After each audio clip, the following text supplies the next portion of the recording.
would like to show how to bring in an XER file here. If you may have built your schedule in P6, maybe you've got some duration ranges in P6.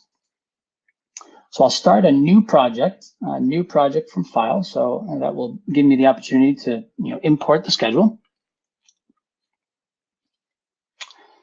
And you'll see that it well, first asks us for the file, and I do have an XER file here. And it gives us an opportunity to map any user-defined fields that you may have in your XER file. So in this case, I've got a code I want to bring over.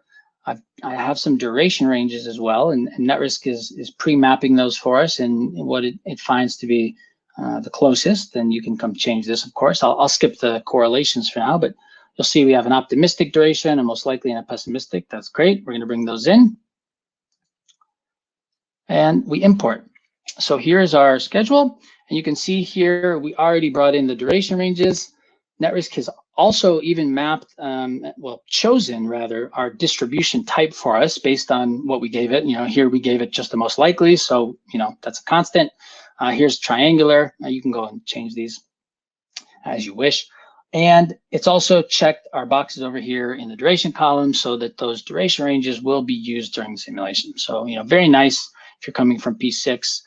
We also export on the results side out to an XER file. So if you want to get some results back into your P6 or even into your schedule, things like your criticality index, your cruciality, you can get that data back in for use over there.